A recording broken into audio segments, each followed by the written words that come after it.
live. This is your man P, representing the good DCweedWorld.com, and this is our very first cover story. And I just want to let everyone know to stay tuned. Grow with us. We plan to bring some very, very good conversation on 420 topics. We hope to stay relevant. We hope to have very intriguing information for you guys, so we ask that you grow with us. And in saying that, I want to introduce our very first cover story. We have Mr. Barnette. Good to be with you, Pete. Thank you for coming out. And first of all, we have to say thank you for being our very first cover story. Mr. Barnette, I want you to tell DCweedWorld the title and tell us a little bit about where you're from and just how you got to this point in your life. Got it. Well, my name is Barnette.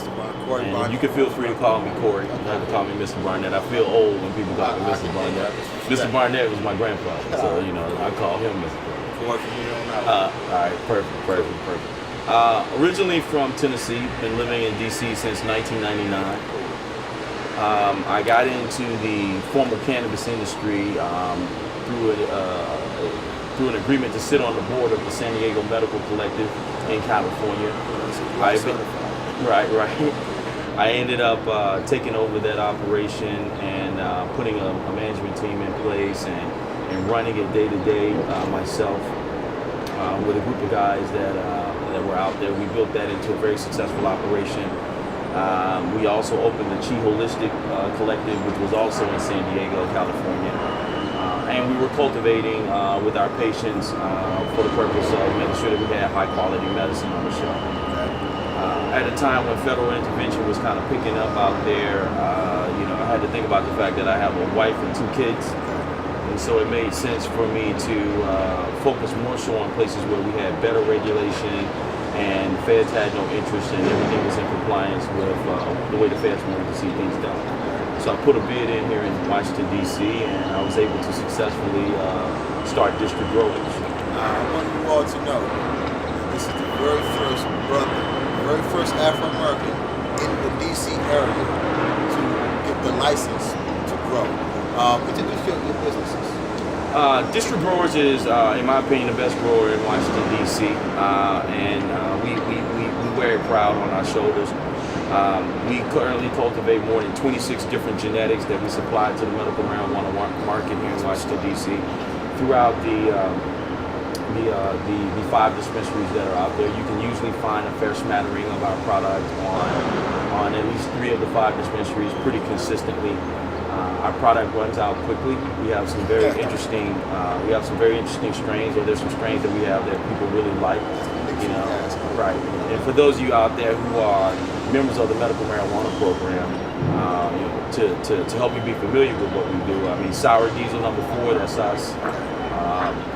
Sugar in My Bowl, that's us. Egg Rosenthal, Overnight Scenario, that's us. Star 51, that's us. Y'all give me exclusive info. You see that? This is how we're gonna be bringing it to y'all from DCweedWorld. Corey, I wanna talk to you, man. I want you to talk about just a little bit about that history, because I hear from different people that the plant is 1,500 years old, and the medicine to use. Talk about the history of the marijuana plant. Yeah, I mean, the history of cannabis is being debated, right? But no matter what source you go to figure out how old the plant is, and you always hear different things. The point is that it's been around longer than we've been around.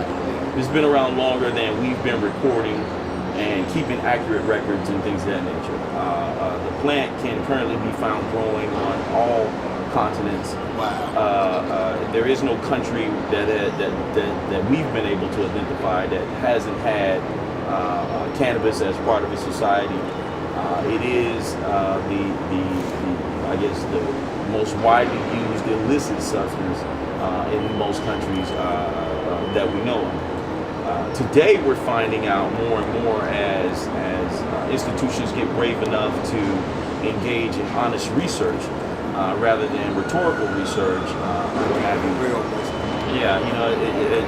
As institutions are starting to keep it real, and as universities begin to get involved to really investigate the plant, we're finding about all sorts of medical uses, and what that's doing is that's making people honestly ask the question, why is it okay for me to have this pharmaceutical drug, but it's not okay for me to have this naturally grown substance that I can grow for myself. You know what kills me, man? I was looking at a commercial the other day. I'm not gonna put the name of the product out there, but the side effects list, it just, I mean, it's like a comedian.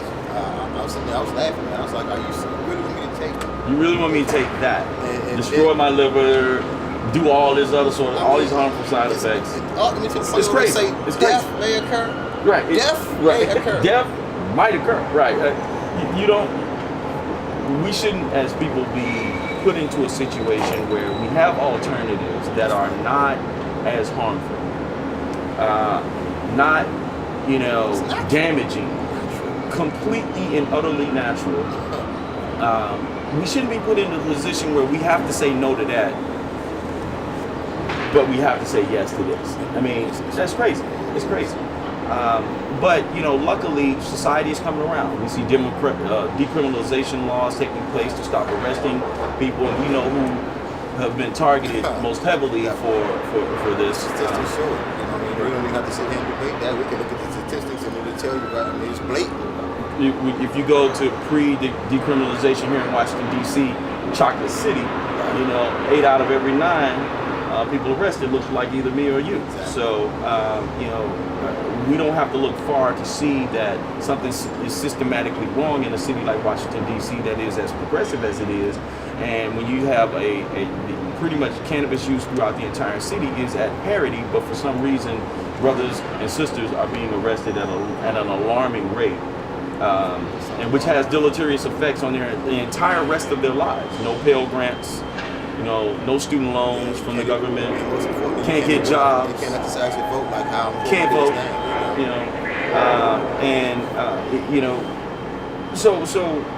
luckily we've had a president over the past 8 years that saw fit to put gentlemen like Eric Holder in place, which I think was the procuring cause to allow decriminalization laws to begin to take effect around the country. Exactly. You know what I'm saying? That's just being able to look at it from a different perspective, Right. From a real perspective. And these people talk about he has kids, I mean, he has a child, a son, that he has to talk to about these things that he has to watch over every day. Exactly. You know what I mean? Exactly. And so when you look at where cannabis was, where cannabis is today, I mean, tons of research is coming out to try and find effective ways of using the plant, effective ways of processing the plant to get to useful elements of the plant more directly. What is one of your favorite cures that THC and the cannabinoid has? What is an ailment that is cured that really warms your heart? Well, I sort of stray away from words like cure. Okay. But let's say help, relieve, or what have you. To me, when I look at the patients that are coming into dispensaries, and when I think of the most common issue that we're hearing people utilize cannabis for, it's simple: relief of stress. Stress kills, man. Stress kills. In a quick way. A lot of problems that we run into as people in our health conditions stem from the fact that we've led 10, 15 years of incredibly stressful lives. And there's no sign of relief happening, right? As barriers to communication go down, levels of stress seem to be going up. As jobs get harder to get, as the economy, right, as prices rise, as all sorts of things happen, we're leading more stressful lives. That's leading to less sleep. That's leading to, depleted immune systems. That's leading to all sorts of just internal conditions that we can't fight back on. You know what I mean? And so to the degree that we can begin to have tools that are natural, no significant harmful side effects, that sort of make life easier for us to live, then and allow us to de-stress, then what we're seeing is that, we tend to do better. We see that there are studies out there that say cannabis users have, they tend to be a little bit healthier. Their weight is more in check. They tend to live a little bit longer. They tend to be happy, and so if you're asking me what I see most prevalent in terms of what is the use that most people seem to be using cannabis for, just anxiety issues and relief of stress. That's what's up. What is it that you would like to tell some of the people in DC area, about coming to the district and basically, how I want to put this, blending in with the community. How's the community here been, since I think we've been legalized for 3 years now, 3 or 4 years? 2 years. 2 years. 2 years. How, if you're coming from a different place, coming to the community, how would you look at the community? Well, having had the opportunity and the blessing to be in an industry that's just kind of coming out of the shadows, I've gotten the opportunity to speak about cannabis and interact with cannabis owners and operators, cannabis business owners and operators across the country. And one of the things that I think is utterly amazing about DC is the fact that there's a significant level of talent right here, reticent, right here in Washington, D.C. When you go to most places in the country and you ask them about, where are the best growers, or where's the best cannabis, and where's the best this, or what is the best that, a lot of times what you hear over and over and over is California, Colorado, and all this. While they have had a head start, I would challenge people to sort of think about there are significant differences between being a West Coast grower and an East Coast grower. The number of variables that you deal with day to day as an East Coast grower versus a West Coast grower requires you to have a separate set and a different set of skills. It's totally different. And when I look at the talent that exists here in Washington, D.C., not just the talent to grow, but the intellectual talent, the ability to sort of, and the bravery and the passion of heart to start businesses, and the level of innovative thinking that's going on, I would definitely say that DC has a leg up on most places in the country, not just on the East Coast, but just cleanly throughout the country. That's what's up. That's good information, because some people think that growing marijuana is just throwing a seed in a pot and pouring some water on it. Yeah, most people think you just throw it out there and let Jesus do the rest. That's not the case. It's a process to it. Right. We really thank you for coming out today and spending some time with us. And we want you to end this interview basically with just some words. My words are basically, because the election is coming up to everyone that's in the 420 community or whatever community that you are in. We want you to go out there and exercise your vote. And it's very important at this stage. It's crucial. We need to have a person in office that's going to represent us best, and I think you all know who that person is. I'm with her. So we want to give our support. I'm going to give my support to Hillary and say, we hope you come out and pose on top of things, and we want to give this opportunity to you to close this interview with just whatever type of words that you might want to. Since this is This program is more focused on DC and what's going on in the cannabis community here in DC. I want to direct this, what you're asking me to say, to just my DC brothers and sisters that are out there actively trying to be in this space. And by DC I mean DMV, right? That's right. Right. There you go.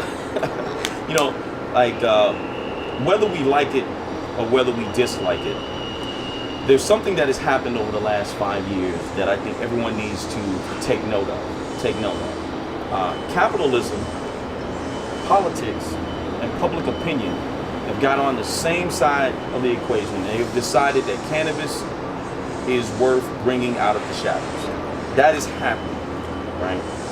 There are a lot of people out there, black, white, or otherwise, in the DMV that are setting up businesses that are operating outside of the system.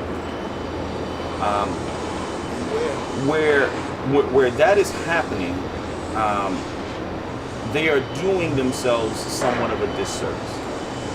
If you can't get a license, don't let that stop you from operating within the system, because you can find a grower out there. There are 10 growing licenses in DC, and any one of them would be happy to have a relationship with a talented entrepreneur to provide their product or their service in conjunction and in partnership with their license.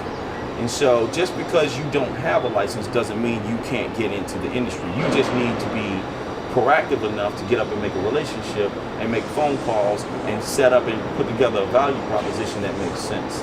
Don't operate outside the system simply because you have no license. Because what you'll find is that when it's your turn to get in the system, something will have happened to you. It's just a matter of time. Something will have happened to you that prevents you from ever getting a license. And we don't want to see that. There's too much talent in this area, and especially when it comes to brothers and sisters, because nowhere in the country is there more talented African American entrepreneurs than in this area, in my opinion.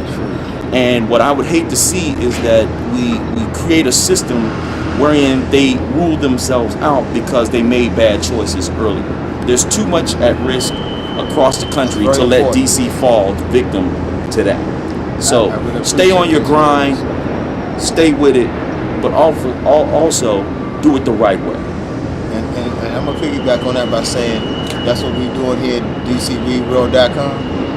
We found a platform that's legal and that we're gonna be able to provide to everyone who wants to use our vehicle to help educate or just talk about this 420 industry.